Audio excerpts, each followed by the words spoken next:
Taste the Daily. தமிழகத்தில் சட்டம் ஒழுங்கு சீர்கெட்டு கள்ளச்சாராயம் போதைப் பொருட்களின் புழக்கம் அதிகரித்திருப்பதாகவும் இந்தியாவிற்கே தமிழகம்தான் போதைப் பொருட்களுக்கு முன்னோடி மாநிலமாக உள்ளது என அதிமுக முன்னாள் அமைச்சர் தங்கமணி குற்றம் சாட்டினார். நாமக்கல் மாவட்டம் ராசிபுரம் அருகே உள்ள நாமகிரிப்பேட்டை மேற்கு ஒன்றியத்தில் அதிமுக சார்பில் நடைபெற்ற மொழிப்போர் தியாகிகள் வீரவணக்க நாள் பொதுக்கூட்டத்தில் பேசிய அவர் இதனை தெரிவித்தார். எப்படியாவது ஆட்சிக்கு வர வேண்டும் என்பதற்காக பொய்யை சொல்வார்கள், நம்பி ஏமாந்து விடாதீர்கள். இன்றைய தினம் தமிழகத்தில் எங்கே பார்த்தாலும் சட்டம் ஒழுங்கு கெட்டி கிடைக்கின்றது. எங்கே பார்த்தாலும் கொள்ளை நடக்காத நாளே இல்லை என்று சொல்கின்ற அளவிற்கு இன்று தமிழகம் சீர்கெட்டு கிடைக்கிறது என்று சொன்னால், 10 ஆண்டு காலம் அம்மா இருக்கின்ற போதும் அண்ணன் எடப்பாடியார் இருக்கின்ற போதும் இது போன்ற கொலை கும்பலும் இல்லை, கொள்ளையும் இல்லை. அதே போல போதைப் பொருளும். நான் அது பின்னால் வருகின்றேன். இப்பொழுது நமக்கு பாதுகாப்பு தர வேண்டியது யாரு? காவல்துறையை சேர்ந்தவர்கள். சப் இன்ஸ்பெக்டர் இருக்கின்றவர்கள் காவல் நிலையத்திலே பணியை முடித்து வீட்டுக்கு செல்கின்றார். வீட்டுக்கு செல்கின்ற போது அந்த செயின் திருட அந்த சப் இன்ஸ்பெக்டர் கழுத்தில் இருக்கிற செயினையே கட் பண்ணி சென்று விட்டார் என்று சொன்னால், மக்களுக்கு பாதுகாப்பு தர வேண்டிய காவல்துறைக்கே இந்த நிலைமை என்றால் சாதாரண மக்களுக்கு என்ன நிலைமை என்பதை தயவு செய்து நீங்கள் சிந்தித்து பார்க்க வேண்டும். ஆக மக்களுக்கு பாதுகாப்பு கொடுக்கிற காவல்துறைக்கே பாதுகாப்பு இல்லாமல் இருக்கின்ற சூழ்நிலை இந்த ஆட்சியில் இருக்கிறது என்று சொன்னால், அதே போல போதைப் பொருள் இன்றைய தினம் எங்கே பார்த்தாலும் கஞ்சா வைத்துக் கொண்டிருக்கின்றது. ஏன் 10 ஆண்டு காலமாக இந்த போதைப் பொருள் தமிழகத்திலே இல்லை? எங்கே போனார்கள் இந்த காவல்துறை அதிகாரிகள்? அன்றையும் இதே காவல்துறை அதிகாரிகள் தானே இருந்தார்கள். இப்பொழுது மட்டும் எப்படி கஞ்சா விற்கின்றது, லாட்டரி விற்கின்றது, கிளப் நடக்கின்றது? சிந்தித்து பார்க்க வேண்டும். ஏன் என்று சொன்னால், அன்றைய தினம் சட்டத்தின் ஆட்சி அம்மா இருக்கின்ற போதும் அண்ணன் எடப்பாடியார் இருக்கின்ற போதும் போதைப் பொருள் எங்கே இருந்தாலும் உடனடியாக அது கழகத்தில் அதிமுகவை சேர்ந்தவராக இருந்தாலும் நீங்கள் நடவடிக்கை எடுக்க வேண்டும் என்று காவல்துறைக்கு முழு சுதந்திரம் கொடுத்த அரசு அதிமுக அரசு. ஆனால் இன்று என்ன நடக்கின்றது? நிற்பவரெல்லாம் திமுக. ஆனால் காவல்துறை கைகள் கட்டப்பட்டு விட்டன.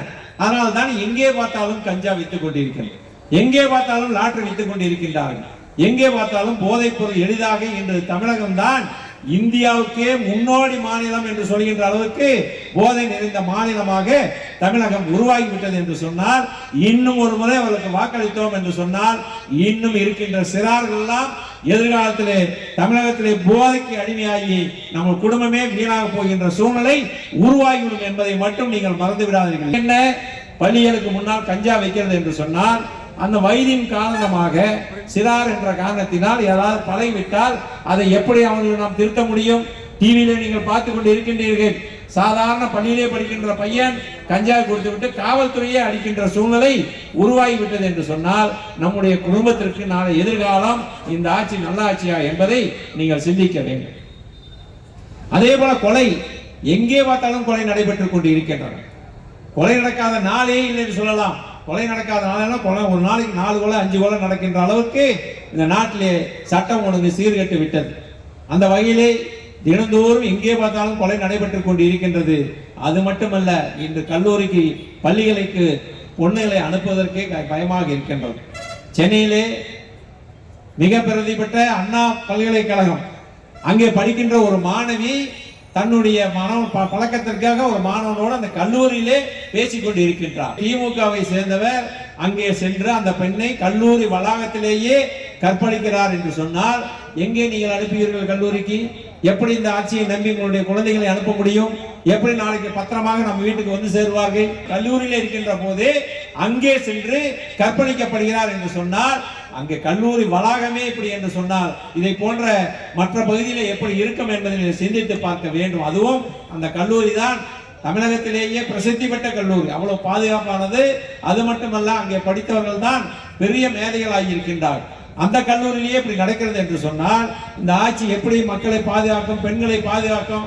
கேட்டால் நாங்கள் 1000 ரூபாய் கொடுத்து விட்டோம், பஸ் கொடுத்து விட்டோம், மக்கள் எங்களுக்கு வாக்களித்து விடுவார்கள், 40 நாடாளுமன்றத்தில் நாங்கள் வெற்றி பெற்று விட்டோம், 200 சட்டமன்ற தொகுதியிலே அடுத்த முறை நாங்கள் வெற்றி பெறுவோம் என்று மாதட்டி கொண்டு இருக்கின்றார்கள். நான் கேட்கின்றேன், இங்க யாராவது திமுக இருந்தா கூட யோசிப்பார்கள்.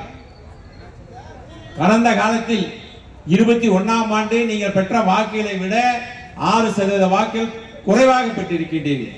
நீங்கள் சாதனை செய்திருந்தால் இன்னும் 6% வாக்குகள் அதிகமாக பெற்றிருந்தால் மக்கள் உங்கள் பக்கம் இருக்கிறார் என்று நினைக்கலாம்.